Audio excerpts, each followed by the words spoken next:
Hi there, everybody. I am John Allen, the editor of Crux. This is Last Week in the Church. Here's what we've got on the menu for you this week. The Pope cracks down on Il Bel Paese, basically tells the Italian bishops he is sick and tired of their failure to implement his annulment reforms.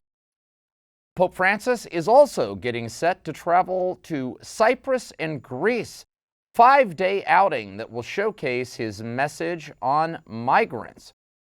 Problems in Paris. Archbishop Michel Alpetit has been forced, after a media expose, forced to acknowledge an ambiguous relationship with an adult woman and has offered his resignation to Pope Francis. In the United States, we're getting ready for a showdown at the Supreme Court on Wednesday. The justices will take up a landmark abortion case out of Mississippi, which some believe could effectively roll back Roe v. Wade, depending on how it's decided. And finally, the spirit of Thanksgiving in and around the Vatican. Even though it's not a Vatican holiday, nevertheless, we'll talk about what various figures in the Vatican might have had to be thankful for this time around. That's what we've got for you this week, so please stick around. All right, last Thursday was, of course, the Thanksgiving holiday. I hope you had a wonderful and blessed holiday wherever you are. Here in Rome, of course, life went on as normal. This is not an Italian holiday. It's not a Vatican holiday. It's pretty uniquely American, to be honest about it. But nevertheless, those of us who were American expats here in Rome, I think, feel even more compelled, therefore, to celebrate it. It's the one time during the year when you have a built-in excuse for inviting every American you've ever met in Rome over to your house and partying with them. That's what we did. It was a complete blast. And we're still gorging ourselves, by the way, on leftover turkey and stuffing. And I actually even made a turkey carcass soup, which my wife, known for her discerning taste, tells me was pretty good. So I hope you had as much fun wherever you were. We begin this week with the Pope sort of taking charge in his own backyard. When Pope Francis was elected, he kind of downplayed many of the traditional titles of the Pope. They're usually printed on the front page of the Vatican's yearbook. He had on the front page printed just Bishop of Rome. That was the only title that he really felt particularly resonated with him. The others he had consigned to somewhere near the back. One of those traditional titles is Primate of Italy. But the fact that the Pope kind of shunned the title doesn't mean he's not willing to play the gig. In fact, few popes in recent memory have been as aggressive as about trying to put their own imprint on the local church here in Italy as Pope Francis. The most recent example came on Friday when the Vatican announced that the Pope was creating a special Vatican-centered commission to oversee implementation of his annulment reform in Italy. Now, this is kind of a big deal, ecclesiologically speaking. Basically, it's the Pope saying, I have lost confidence in the Italian bishops' ability to get this done for themselves, and so I'm taking direct charge. This commission is going to be centered in the Roman Rota. That is the main working court here in the Vatican, and most of its workload is annulment cases, so they have lots of experience with this kind of thing. Basically, what happened is this. In 2015, Pope Francis put out a document called Mitus Iudex. It was intended to reform the annulment system. The idea was to make annulments less cumbersome, like to make the system more user-friendly, to make it faster, because here in Italy and in other parts of the world, these cases sometimes unfold over years if they're contested. And also to make them free, so they're not financially out of the reach of ordinary people. Now, you have to remember the context. That reform was announced in between the Pope's two synods on the family. You'll remember the hot-button issue at those synods was whether divorced and civilly remarried Catholics ought to be able to get communion. Some bishops who weren't so wild about giving communion to the divorced and civilly remarried saw annulment reform as a kind of compromise measure, as a way to head off the more sweeping conclusion. Pope Francis basically took that off the table. He issued this reform over the summer before the Second Synod, so it was basically a way of saying to the bishops, what I want out of this synod isn't just annulment reform, that's already done. I want this pastoral solution. And in the end, of course, Pope Francis got it in the sense that I guess he gave it to himself in the form of his concluding document to those two synods, Amoris Laetitia. But that wasn't to say that this annulment reform was supposed to be ignored, that it was just politically convenient.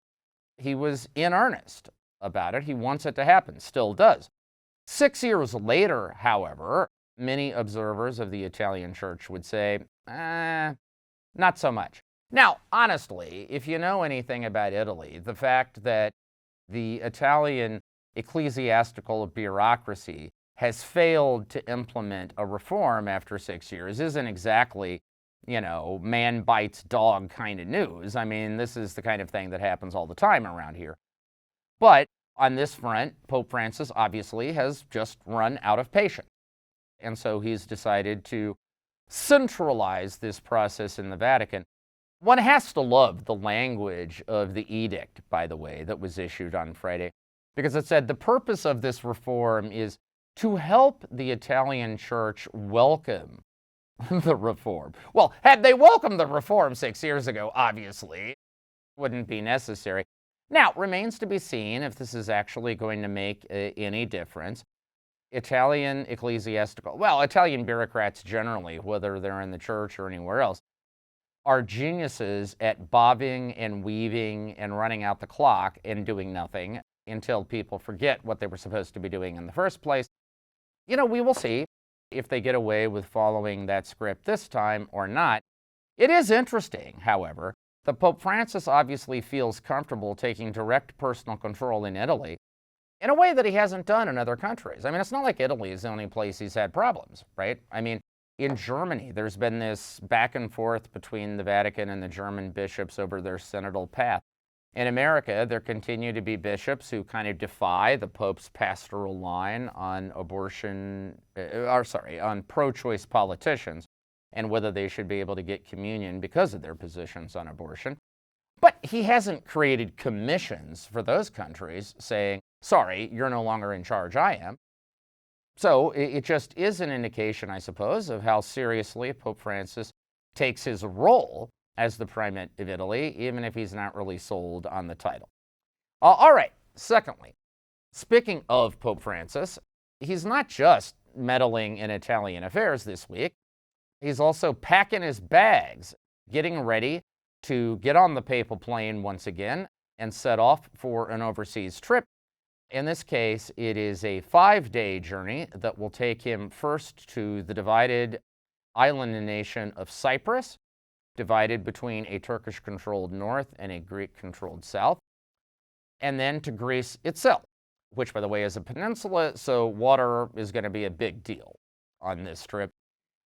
It is a journey where several issues will come into play, but probably none so prominently as the European migrant and refugee crisis. Obviously, immigration has been a front-burner issue for Pope Francis since the moment of his election in 2013, which occurred at the peak of the first wave of the European crisis.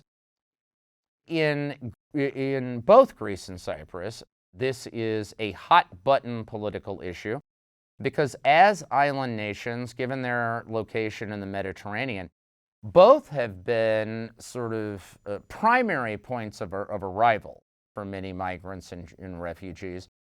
Both at various points, their systems have been on the verge of being absolutely overwhelmed by this kind of tidal wave of humanity that has whooshed through them. Pope Francis, of course, visited the last time he went to Greece in 2016. He went to the island of Lesbos, which has the country's main refugee, well, depending on what word you want to use, either welcome or detention center. I suppose it's probably a little bit of both. and he's going to visit Lesbos again. Once again, the talk is that, as he did the last time, he will arrange for some of those migrants and refugees to be able to return, if not physically with him aboard the papal plane on Rome, at least because of him, and be settled by the community of San Egidio somewhere in Italy. And in Cyprus, he will also be meeting migrants. And these are both places, as I say, where the Pope's message of welcome and compassion and tolerance can be, in the streets, a kind of tough sell. Because a lot of these people think, hey, we've done our bit. We have more than done our bit. Maybe it's time for somebody else to step up and we should start restricting access. It will be very interesting to see on the ground how the Pope's message plays.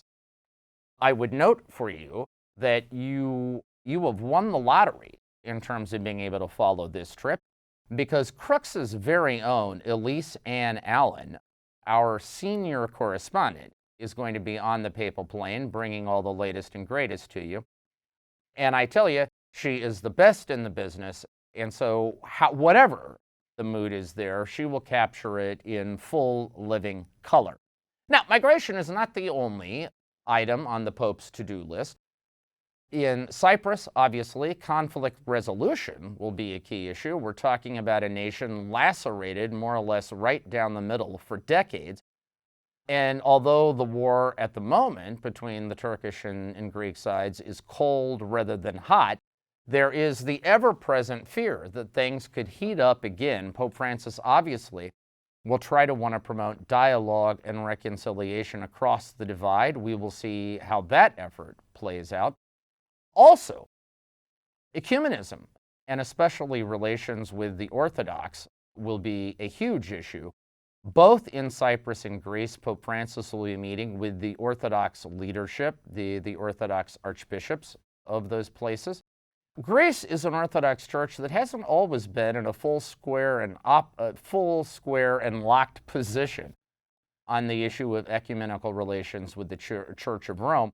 There is a strong conservative wing, a kind of hardline wing in the Greek Orthodox Church centered around the monks of Mount Athos, who probably aren't going to be terribly thrilled to see a lot of what will play out over the next little while. So we will have to be tracking how reaction in these two places is on that front. And finally, also in Cyprus, there's the issue of interfaith relations between the largely Orthodox Christian community in the south and the largely Muslim Turkish community in the north. Pope Francis' outreach to Islam has been a front burner issue for him also from the very beginning. And it will be fascinating to see how he tries to navigate that issue while also not doing anything that will move too far or too fast for the Orthodox in the southern part of the island. It will be a sort of tightrope act for Pope Francis, but then he's used to it. Third on this week's rundown, Paris. You know, as the famous line from Casablanca goes, we'll always have Paris. Not entirely clear today that that is actually going to be true for Archbishop Michel Apparti, who is, of course, appointed to Paris to follow the legendary Cardinal Jean-Louis Deget by Pope Francis. Apparti won wide acclaim for the way he led the church in Paris through the crisis around Notre Dame Cathedral, of course, the fire that broke out there and the reconstruction efforts. And Notre Dame, even though, you know, lots of French Catholics don't actually go to Mass anymore, nevertheless, Notre Dame still is, in a way, the soul of the nation. And so that tragedy was a huge pastoral crisis for the church in France. Apparti provided kind of presence and level-headed response to it that won him a lot of credit. However, what has happened in recent days is that a French media outlet called Le Point has published an expose asserting that in 2012, Apparti had a, well, kind of murky, I guess is the word for it, murky relationship with an adult woman. So there's no suggestion of abuse here, no suggestion that this was anything other than consensual. But nevertheless, they obtained some emails that apparently Apathy thought he was writing to this woman that actually ended up with his secretary and eventually got to this media outlet. The suggestion, the impression you would get from this report was that he was having an affair with this woman. Now, what Apathy has said in response to this expose, he's called it virulent. He has denied that there was anything sexual about his relationship with the woman in question. However, he has conceded that he made mistakes in handling this relationship. That basically the picture he paints is that this was a woman who wanted a very intimate relationship with him, was kind of, in a way, maybe pursuing him, and that he allowed that relationship to sort of linger, and met with her on multiple times in ways that he says, looking back, he now realizes he shouldn't have done. In response to all of this, Archbishop Apathy has written a letter offering his resignation to Pope Francis. Now, the way he has phrased it is that he didn't say to the Pope, I want to resign. Instead, he said, I have put the choice in his hands. If he thinks it is in the pastoral best interests of the Church in Paris and in France that I leave the scene, I will do it. I think the early odds here would have to be it is unlikely that the Pope will accept the resignation. Remember, when Cardinal Philippe Barbarin of Lyon in France offered to resign amid a clerical sexual abuse scandal there, in which he had been accused of cover-up, of failure to act, the Pope refused the resignation, only accepted it after Barbarin had been criminally convicted. And recently, when Cardinal Reinhard Marx of Munich in Germany offered a resignation for the corporate failures of the Church on the abuse scandals, Francis refused that too. So, remains to be seen what Archbishop Apathy's fate is. But it is another reminder, ladies and gentlemen, of how, to be honest with you, I wouldn't wish being a Catholic bishop these days on my worst enemy. Not only are you leading the Church at a time of declining resources, both human and financial, but because of all the scandals, you were under an intense 24/7 media spotlight. And if there is any skeleton in your closet, however ambiguous, it's going to be trotted out in full public view. It is a tough gig. And one only hopes that this resolves itself in a way that doesn't just lay waste to the morale of the Church in Paris. Fourth, in the United States this week, many observers, including the leadership of the United States Conference of Catholic Bishops, is gearing up for a landmark abortion case in front of the Supreme Court this week. The hearing is to take place on Wednesday. It is a case out of Mississippi in which Mississippi banned abortion after the 15th week of pregnancy. Now, many states already have their own limits on abortion in various ways, but what is unique about this ruling is that since the 1973 Roe v. Wade case legalizing abortion in the United States, the Supreme Court has never before heard a case that involved a limit on abortion prior to the 24th week of pregnancy, which is considered the point of viability, in which a fetus could, at least in theory, survive outside the womb. And many analysts believe that if they uphold this Mississippi law, that in effect it marks, if not a reversal, at least a significant rollback of that 1973 landmark Roe v. Wade decision. The Supreme Court, by the way, is also set to hear a couple of cases from Texas in which abortion is actually banned after the 8th week. But in those instances, the legal issue actually focuses on some other dynamics of the law and not so much the substance of the ban, whereas the Mississippi case is directly about whether an earlier ban, a ban before the 24th week, is constitutional, is consistent with Roe v. Wade. Bear in mind, there is now a 6-3 conservative majority on the Supreme Court in the wake of the appointments of former President Donald Trump. And even though this would depart from the established jurisprudence of the court since 1973, and of course, Justices generally don't like to do that. Stare decisis, following precedent is kind of their prime directive. But nevertheless, because of the new composition of the court, there is actually some sense that the Mississippi law could actually pass muster. The U.S. Conference of Catholic Bishops has supported the Supreme Court. The idea of upholding the Missouri law has encouraged them to do so. Obviously, Catholic leaders across the country will be taking a keen interest in how this issue is resolved. If the Missouri law is upheld, one imagines that would set off a flurry of similar efforts in other states to adopt similar restrictive laws. This, by the way, ladies and gentlemen, is why the United States and Europe are so different on the abortion issue. You rarely hear European Catholic bishops actually talking about abortion. You don't hear it from the Vatican that much, honestly, except in a generic defense of life context. But in America, we hear about it from our bishops all the time. And the reason is because in the United States, abortion is still a live issue, right? I mean, all these years after Roe v. Wade, in legislators and in courtrooms, it's still being fought over. In most of Western Europe, it is basically a settled issue and has been for a long time. And given what's happening this week in the Supreme Court, it doesn't look like it's going to be a settled issue in the United States anytime soon. All right, finally, spirit of Thanksgiving in and around the Vatican. I did a column this week about what various figures in the Vatican might have to be thankful for. I mean, for instance, I suggested that Pope Francis ought to be grateful for a largely, compliant, favorable media climate, because it means he's never really asked to explain things that other leaders would have a hard time avoiding. I mean, for instance, he said he was going to Glasgow for the COP26 summit. He said the only reason he wouldn't go is if he had a health problem. That was a month before.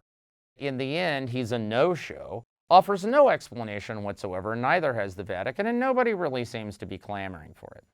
Or, I suggest the Italian Cardinal Angelo Becciu, who is the big defendant in the Vatican trial of the century that's currently underway for various forms of financial crime.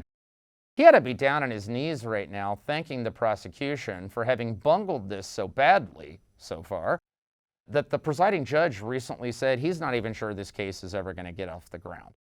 Because were this a streamlined, efficient prosecution, you can bet your bottom dollar that the big game in this hunt is Cardinal Becciu.